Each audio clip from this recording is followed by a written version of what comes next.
আজ একটু রান্না করব আম দিয়ে মুসুরির ডাল। তার জন্য টক ডাল, আম ডাল যেটাকে বলে। এই যে মুসুরির ডাল সিদ্ধ বসিয়ে দিয়েছি। নুন হলুদ দিয়ে আমি আমগুলোকে ভিজিয়ে রেখেছিলাম আমের কষটা কাটার জন্য, নাহলে কি ডালটা কালো হয়ে যায়। এই কেটেই একদম একটু ধুয়ে দিলে ডালটা কালো হয়ে যাবে। তার আগে কিছুক্ষণ এটা ভিজিয়ে রাখতে হয় নুন আর হলুদ দিয়ে। নুনটা নাও দিতে পারেন, আমি দিয়েছি।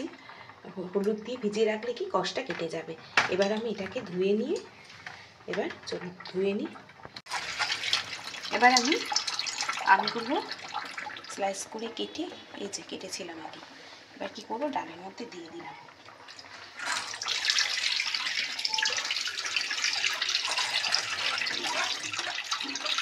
এবার এর মধ্যে আমি নুন কিন্তু একটা ডালে দিইনি, আমি নুন এই হলুদ দিয়ে দিলাম।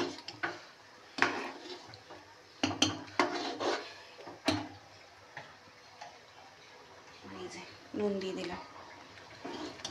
আগের ভিডিওতে আমি বলেছি যে আমাদের একটা বিশাল অঘটন তো ঘটেই গেছে জীবনে। শ্বশুর বাড়িতে প্রিয় মানুষ, যিনি সব সময় আমাদের সাথে থাকতেন আপদ বিপদে, তাকে আর পাশে পাবো না। একটু কিছু হলেই যাকে সব কিছুতে পাশে পেতাম, আর পাবো না। ননদ, এখনকার দিনে দেখা যায় ননদ ভাজে সম্পর্ক তেমন থাকে না, কিন্তু আমার যে আরও যে 3টে ননদ আছে, সবার সাথে আমার সম্পর্ক ভালো। সবাই আমাকেই ভালোবাসে, যেহেতু আমি বাড়ির ছোট বউ আর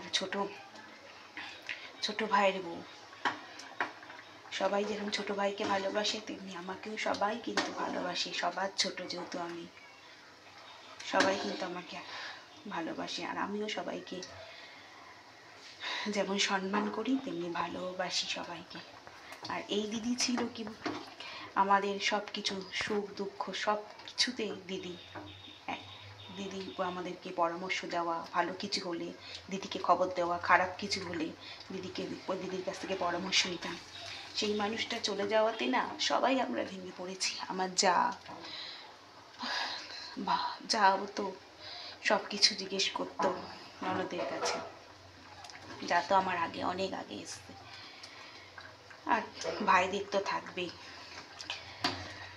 মনটা খারাপ প্রচণ্ড, আর মানতে পারছি না। যাই হোক, আমার যে রেগুলার কাজ আপনাদের সাথে শেয়ার করা, সব কিছু আপডেট দেওয়া, তা তো আমাকে করতেই হবে। বলুন, কাজ তো আর থেমে থাকবে না। চলুন যাই হোক, আসল জিনিসটা এবার কথা বলি। ডালটা দেখুন ভালোভাবেই সিদ্ধ হয়ে গেছে, আমগুলোও কিন্তু একদম গলে যাচ্ছে। আবার কেউ যদি একটু টক টক পছন্দ করেন, আমগুলোকে এরকম হাতা দিয়ে দিয়ে একটু এরম করে দেবেন কড়াইয়ের সাইডে। আর দেখবেন প্রেশার কুকারের ডালের থেকে কড়াইতে বা কোনো কিছু ডেচকিতে ডালটা সিদ্ধ করবেন, দেখবেন খুব সুন্দর টেস্ট হয়। প্রেশার কুকারে আমরা তো তাড়াহুড়োতে প্রেশার কুকারে সিদ্ধ করে ফেলি। চলুন, ডালটা হয়ে গেছে সিদ্ধ, একবার আমি নামিয়ে নিই। প্রথম আম দিয়ে টক ডাল রান্না হচ্ছে, এবার তো প্রায় হতেই থাকবে। তেল দিয়ে দিয়েছি কড়াইতে। এই যে অল্প কটা সর্ষে দিলাম, সর্ষেটা আমার ঘরে বাড়ন্ত, ওই জন্য। আমটা নিয়ে চলেই এসছে যে টক ডাল খেতে চাইছে, করতে তো হবেই। মেয়ে কর্তা মশাইয়ের আবদার টক ডাল খাবে।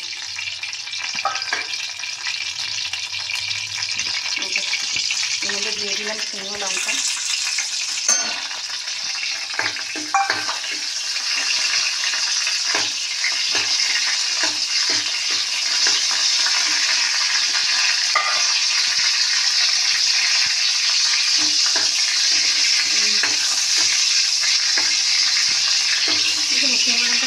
কালারটা চেঞ্জ হয় না।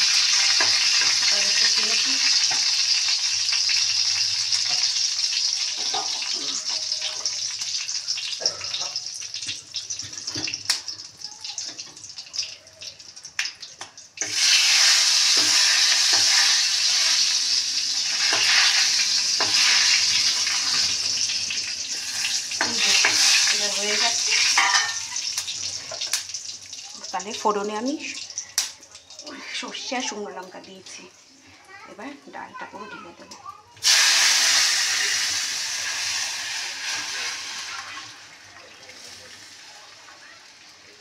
এবার এর মধ্যে দেব একটু সামান্য চিনি, কারণ জানি না এরকম টক হবে, মূলত হচ্ছে খুবই টক হবে। আমি আর খেয়ে দেখিনি নামটা, কাঁচা অবস্থা একটু চিনি দিয়ে দিলাম, টক ডাল তো। এটা আপনারা দিতেও পারেন, নাও দিতে পারেন। এবার ডালটা একটু ফুটুক, তারপরে না বাবু কেন কিচ্ছু নেই, যা যা দেওয়া সবই দিয়ে দিয়েছি।